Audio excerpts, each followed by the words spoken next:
students, we are going to discuss about the organic chemistry. As I feel, organic chemistry is one of the toughest part of science, and I have felt that many students felt a lot of difficulties when they studied organic chemistry. But still it is very easy, and I am just going to explain it in a very easy mode. And when we are going to discuss about the organic chemistry, actually there are three parts of chemistry. There are three parts of chemistry. Number one is the inorganic chemistry. Inorganic. Number two is organic. Number three is physical. ये जो मैं आपसे discussion कर रहा हूँ ये actually it is for the students of class 9th 10th 11th as well as it comes into the foundation course, foundation for engineering as well as medical. So because the basic concepts are comes from these points, we studied many times these things, but still it is not clear कि what are the branches of chemistry, organic chemistry, what are the things which are concerned with the organic chemistry or inorganic chemistry or physical chemistry. So when you will go in 11th class, 11th and 12th, then you find out कि this अच्छा whatever I have studied, I had studied that is concerned with the inorganic chemistry or organic chemistry or physical chemistry. तो अभी से क्यों नहीं इसको feel करना है कि मुझे पता होना चाहिए कि हम केमिस्ट्री तो पढ़ रहे हैं, बट उस केमिस्ट्री में कौन सा पार्ट कंसर्न, जो भी मैटर हम पढ़ रहे हैं वो मैटर इनऑर्गेनिक से कंसर्न करता है कि ऑर्गेनिक से कंसर्न करता है या फिजिकल से कंसर्न करता है. तो थोड़ा सा मैं इसके बारे में बता दूं, then we will come to the organic chemistry. Actually हमारे पास जितने भी एलिमेंट्स हैं, अप्रॉक्स 120 एलिमेंट्स पीरियोडिक टेबल के अंदर में हैं. सो उसके अंदर ऑर्गेनिक केमिस्ट्री बनाने वाला जो एलिमेंट है वो है कार्बन, सी. ये कार्बन ऑर्गेनिक केमिस्ट्री को पूरी तरीके से फॉर्म करता है, और बाकी के जो आपके एलिमेंट्स हैं वो इनऑर्गेनिक केमिस्ट्री को फॉर्म करता है. But still organic chemistry is one of the complex part of the chemistry. Complex part, whether it is concerned with the ICSE board or CBSE board or UP board, इन सब में ये organic chemistry आती है. और इसलिए it is very important कि आप इसको ढंग से समझ लें. और if you are in 10th class, किसी भी बोर्ड में हो, ICSE में हो, CBSE में हो, यूपी बोर्ड के अंदर में हो, तो इसका कॉन्सेप्ट आपको अच्छी तरीके से समझ में आना चाहिए. तो पहली चीज़ ये है कि केवल एक element carbon, only one element, that is known as the carbon, उससे बनी हुई जो केमिस्ट्री है वो इन दोनों जो मैंने पार्ट बताया है इससे ज़्यादा कॉम्प्लेक्स है, and it is not understandable. ये बहुत आसानी से समझ में नहीं आती है. इसके जो नॉमेनक्लेचर हैं ऑर्गेनिक केमिस्ट्री के अंदर, क्योंकि ये एक कॉम्प्लेक्स कंपाउंड का फॉर्मेशन करता है. कॉम्प्लेक्स पार्ट तो है ही है, साथ ही साथ इनके जो कंपाउंड होते हैं वो कॉम्प्लेक्स कंपाउंड होते हैं.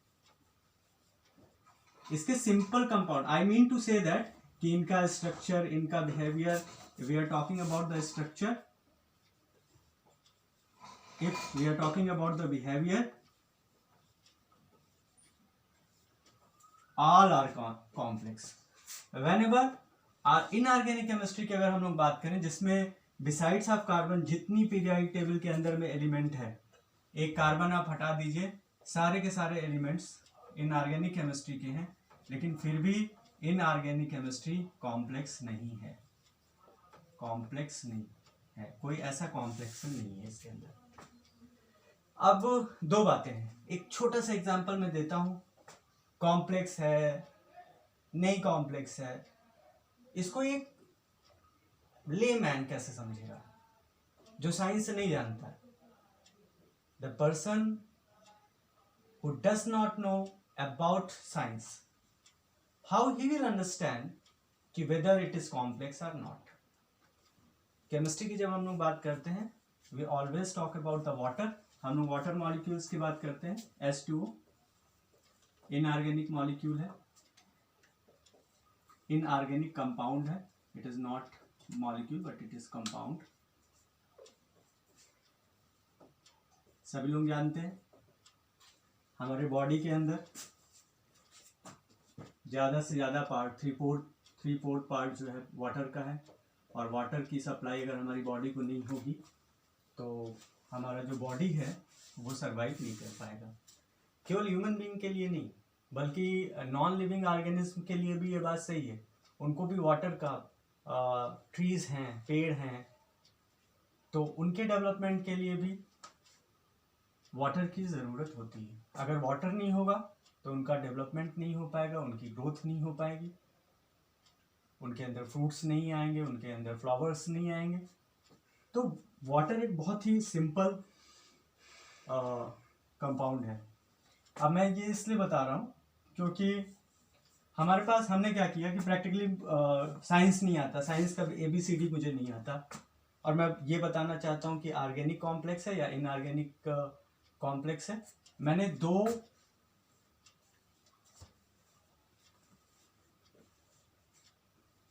छोटे से कंटेनर ले लिए, छोटा सा वेसल ले लिया, बहुत छोटा सा वेसल ले लिया, उसके अंदर मैंने एक में इनऑर्गेनिक, ये A वेसल है, ये B वेसल है, इसके अंदर मैंने इनऑर्गेनिक सब्सटेंस लिया और इसके अंदर मैंने ऑर्गेनिक सब्सटेंस लिया, ठीक है। अब मैं इसको क्या करूंगा कि मैंने वाटर लिया दो कंटेनर में, दो ग्लास के अंदर, वेसल्स के अंदर, कहीं भी ले लिया, अगेन C and D, मैंने दो कंटेनर लिया, उसके अंदर मैंने वाटर लिया, सिंपल वाटर लिया, approx 25 degree centigrade, 30 degree room temperature का वाटर मैंने लिया, उसके अंदर मैंने नंबर A सॉल्ट को डिसॉल्व किया, और दूसरे ग्लास के अंदर, वेसल्स के अंदर, जो D वेसल है हमारा, उसके अंदर मैंने ये दूसरा वाला सॉल्ट डिसॉल्व किया, ठीक है। आप देखिए, ऑब्जर्वेशन हम लोग करते हैं, उसको थोड़ा सा स्टिर करते हैं, और कुछ समय के बाद हम देखते हैं कि जो ये सॉल्ट है ये वाटर में डिसॉल्व हो जाता है, और ये जो जिसमें दूसरा वाला B वेसल के अंदर जो सॉल्ट रखा हुआ था, उसको D हमने ग्लास के अंदर, वेसल के अंदर जो वाटर रखा था उसमें डिसॉल्व किया, तो ये डिसॉल्व नहीं होता है, इट डज नॉट डिसॉल्व।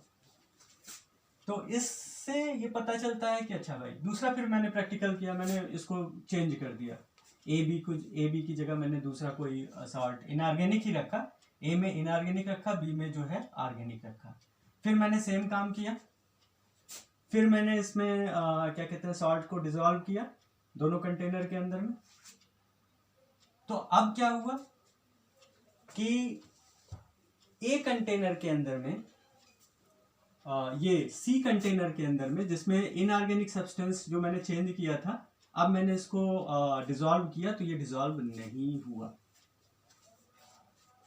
और ये तो डिसॉल्व हुआ ही नहीं, ये तो ऑर्गेनिक था, ये डिसॉल्व नहीं हुआ। A वाला इनऑर्गेनिक था, वो भी डिसॉल्व नहीं हुआ। फिर मैंने क्या किया, इसको थोड़ा सा टेम्परेचर दिया, approx 70 degree centigrade, 50 to 80 degree centigrade के करीब हमने टेम्परेचर इसको दिया। फिर मैंने जो ऑब्जर्वेशन देखा उसके अंदर मैंने देखा कि आपने देखा कि अब क्या हुआ, ये इनऑर्गेनिक वाला डिसॉल्व हो गया और ऑर्गेनिक वाला अभी भी नहीं डिसॉल्व हुआ, गर्म करने के बाद भी नहीं डिसॉल्व हुआ। फिर उसके बाद मैंने तीसरा सॉल्ट लिया, अब उसको मैंने 50 to 70 डिग्री सेंटीग्रेड, फिर मैंने देखा फिर ए वाला भी डिसॉल्व नहीं हुआ और बी वाला भी नहीं डिसॉल्व हुआ। फिर मैंने और टेम्परेचर रेज किया, वाटर का टेम्परेचर और रेज किया, बढ़ाया, और फिर मैंने देखा कि ए वाला जो सब्सटेंस था वो इस कंटेनर के अंदर में डिसॉल्व हो गया, लेकिन बी वाला नहीं डिसॉल्व हुआ। मैंने उसको 90-100 डिग्री सेंटीग्रेड तक, 99-98 डिग्री सेंटीग्रेड तक टेम्परेचर दिया, इवन जो है वो डिसॉल्व होने की कंडीशन में नहीं रहा। इससे आप समझ सकते हैं कि वाटर जो है वो इनऑर्गेनिक सब्सटेंस का एक कॉमन सॉल्वेंट है। It is a common solvent, water is a common solvent. Solvent का मतलब लिक्विड। वाटर जो है इनऑर्गेनिक सब्सटेंस का एक कॉमन सॉल्वेंट है, एक ऐसा लिक्विड है, बेसिक यूनिवर्सल लिक्विड है, जिसके अंदर सारे के सारे इनऑर्गेनिक सब्सटेंसेस डिसॉल्व हो जाते हैं। हाँ, ये जरूर है कि अब डिसॉल्व होने की कंडीशन क्या है कि हो सकता है कि नॉर्मल टेम्परेचर पे वो नहीं डिसॉल्व हो रहा था। जैसे मैंने 3 एग्जांपल आपको दिए, 3 examples I have given to you. तो इन फर्स्ट कंडीशन के अंदर वो पहली बार में डिसॉल्व हो गया था, तो वो ऐसा कॉमन इनऑर्गेनिक सॉल्ट था जो नॉर्मल टेम्परेचर पे डिसॉल्व हो गया। उसको थोड़ा स्टिर किया हम लोगों ने, पानी को थोड़ा सा हिलाया और वो डिसॉल्व हो गया। लेकिन दूसरी और तीसरी कंडीशंस के अंदर में नहीं डिसॉल्व हुआ, थोड़ा सा टेम्परेचर बढ़ाया, फिर थर्ड टाइम में और भी टेम्परेचर उसको इंक्रीज किया, तो फिर वो जाके डिसॉल्व हुआ। लेकिन जो ये वाला था, बी सॉल्ट था, वो भी ऑर्गेनिक सब्सटेंसेस था जो इस वेसल के अंदर में था। 3 बार में मैंने अलग अलग ऑर्गेनिक सब्सटेंस को चेंज किया और उसके बाद भी जो है ये डिसॉल्व नहीं हुआ। इसका क्या कंक्लूजन निकलता है? कंक्लूजन निकलता है, इससे आप इसके बिहेवियर के बारे में समझ सकते हैं कि हमारे पास इतना इनऑर्गेनिक सब्सटेंस था, इन 3 कंडीशन में तो इनको डिसॉल्व होना ही होना था। केवल कार्बन और कार्बन से बने हुए ऐसे कंपाउंड थे जो ऑर्गेनिक कंपाउंड कहलाते थे, और वो किसी भी हाल में एट एनी कंडीशन, चाहे आपने उसको जितना गर्म किया, वो डिसॉल्व होने के लिए तैयार नहीं है। इसके इस बिहेवियर से एक लेमैन इस बात को अच्छी तरीके से समझ सकता है कि ऑर्गेनिक कंपाउंड का कॉमन जो सॉल्वेंट है वो वाटर नहीं है। ये अपने आप में इस बात को प्रूफ करता है, it proves that it is definitely complex structure compound. ये आपका कॉम्प्लेक्स स्ट्रक्चर कंपाउंड है और इसकी नॉन एंडिंग चेन होती है। अगर आप थोड़ा बहुत इनऑर्गेनिक केमिस्ट्री के बारे में जानते हैं तो ऑर्गेनिक केमिस्ट्री के अंदर में जो भी कंपाउंड या मॉलिक्यूल बनते हैं उसका एक जो चेन होता है, जो केमिकल रिएक्शन होता है, वो फिक्स होता है, लिमिटेड होता है।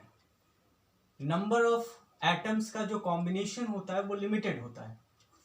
लिमिटेड का मतलब क्या हो गया? मैंने बोला भाई H2O बनना है, आप काउंट कर लो, 2 हाइड्रोजन एंड 1 ऑक्सीजन, 2 + 1, 3 एटम के कॉम्बिनेशन से काम हो गया। ठीक है, थोड़ा सा और डिफिकल्ट पे आते हैं। मैंने कहा H2SO4 बना दिया हमने, काउंट कर लीजिए, 4 ऑक्सीजन, 1 सल्फर, 2 हाइड्रोजन, कितना हो गया? 4, 1, 5 and 7। आपने कहा सर ये तो आपने बहुत इजी ले लिया। ठीक है, हम वाकई में इनऑर्गेनिक केमिस्ट्री के अंदर भी कॉम्प्लेक्स कंपाउंड होते हैं, ऐसा नहीं है, लेकिन वो कॉम्प्लेक्स कंपाउंड जो ऑर्गेनिक केमिस्ट्री के कॉम्प्लेक्स कंपाउंड है उससे बहुत बहुत बहुत इजी होते हैं।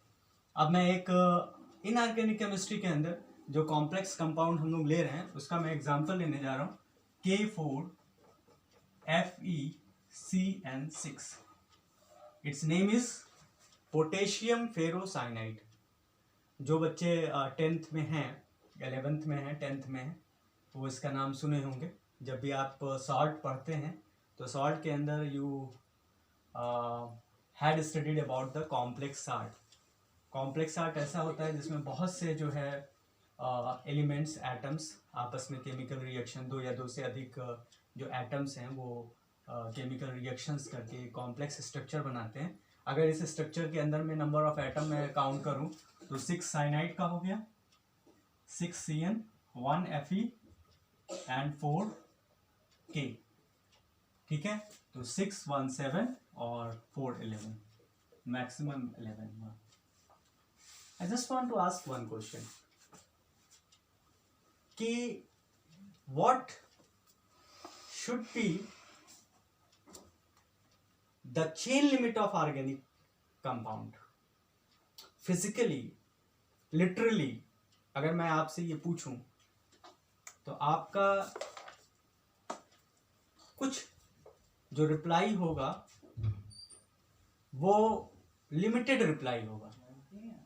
आप बोलोगे सर ये 100 हो सकता है, कोई दूसरा बोलेगा, जिसको हम लोग कहते हैं गेस. अगर आपको एग्जैक्ट आंसर नहीं मालूम है तो आप अक्सर गेस करते हो और कुछ ना कुछ आप बड़ा नंबर बताने की बात करोगे. कोई बोलेगा सर 1000 होगा, कोई बोलेगा 5000 होगा, कोई बोलेगा 1 मिलियन होगा, ट्रिलियन होगा, whatever you just want to speak. तो वो आप उसको बोल सकते हैं. और मेरे से आप पूछेंगे तो मैं बोलूँगा unlimited. So unlimited chain forms carbon related compound that is known as the organic compound. That is why आज का जो मेरा लेक्चर था केवल इस बात को बताने में था कि भाई ऑर्गेनिक केमिस्ट्री और इनऑर्गेनिक केमिस्ट्री के अंदर क्या आप डिफरेंशिएशन कर सकते हैं और आप बाय सोल कैसे फील कर सकते हैं कि ये कॉम्प्लेक्स है कि नहीं है.